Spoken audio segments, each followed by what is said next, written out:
But to take an example on water resources, over the past 5 years, the Water Resource Authority of Jamaica has lost a significant number of its most skilled employees to countries in the developed world. In addition to the loss of intellectual capacity, low salaries within the water resource sector in some countries such as Guyana has contributed to the difficulty of recruiting and retaining skilled and experienced persons to fill technical, financial management, and decision-making roles in water resource organizations.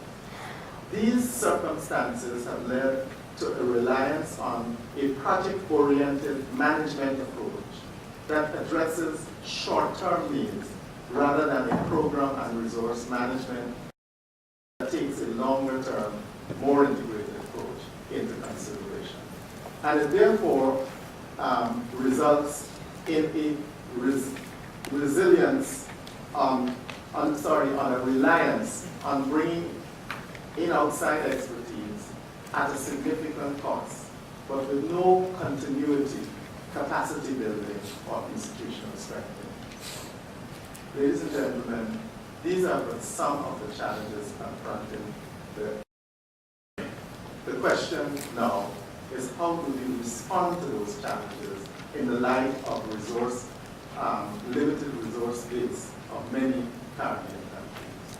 I submit that this requires concerted government, private sector, and civil society responses.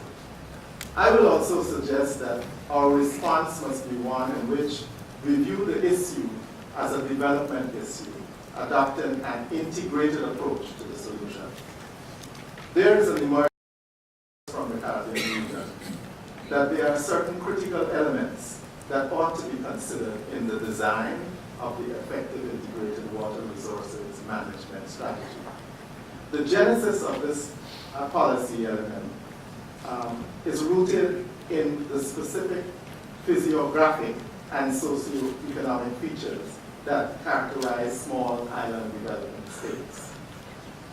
The intensification of the sectoral demand for water has also created the recognition that water resources should be best analyzed and dealt with in an integrated manner. To conduct and implement the changes needed to facilitate the shift in approach, new and/or amended laws, regulations, institutions are needed. At the core of this approach is the adoption of a comprehensive policy and legal framework and the treatment of water as combined with decentralized management and delivery structures, greater reliance on pricing, and fuller participation of stakeholders. It is in this context that the integrated water resource management policy elements for the Caribbean small island development states should be directed towards the following areas that fall under 3 pillars: the enabling environment, the institutional roles, the management instruments. The enabling environment, the institutional roles, and the management instruments. No policy, however well intentioned and conceived, will achieve the desired outcome if stakeholder education is not an institutionalized element of the implementation process. Therefore, this may require strategies aimed at affecting behavioral and attitudinal change, dispelling false notion, for example, that the resource is limitless, and enhancing public awareness and understanding of the true cost of providing water, arguably one of the most undervalued natural resources. Now, it's critical to achieving the Millennium Development Goal number 7. What I failed to mention is that it is also central to achieving other MDGs: eradicate extreme poverty, achieve universal primary education, promote gender equality and empowerment, and to a lesser degree, reduce child mortality and improve health, particularly where water-related diseases impact mortality. Policies in all these areas will similarly be influenced by external forces like demographic transitions, advances in technology and communication, globalization, free trade, and above all else, climate change.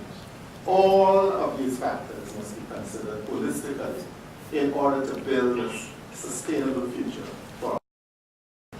Turning to water security as a management issue. It is indeed a challenge to reduce or mitigate against the destructive impacts of water, while simultaneously increasing its productive impact. For Caribbean, for example, water resources, development and management, quantity and quality, remain at the heart of the struggle for sustainable development, growth, and poverty reduction. Prudent management requires that strong national climate and water research programs be maintained, that decisions about future water planning and management be flexible, and that the risks and benefits of climate change be incorporated in all long-term water planning. Rigid, expensive, and irreversible actions in climate sensitivity areas can increase vulnerability and long-term costs. Water managers and policymakers must start considering climate change as a factor in all decisions about water investments and the operations of existing facilities and systems. Regrettably, many Caribbean small island states have yet to implement water management programs that are sufficiently robust to address current and future water management challenges in an integrated and coherent manner. However, notwithstanding the unmet challenge of effectively managing the water legacy of these countries, we believe that it is a key ingredient in achieving sustainable growth and poverty eradication. Hence, we continue to identify ways of addressing these challenges. I want to reiterate that for these countries, an integrated water resource management strategy represents an ideal management tool that, once implemented, could be used to help to address current and future management issues. The challenge, however, remains the capacity to implement. However, failure to implement can result in less than optimal decision making with respect to resource management, development, and sustainability. These can have impacts on tariffs and the economy in the long run.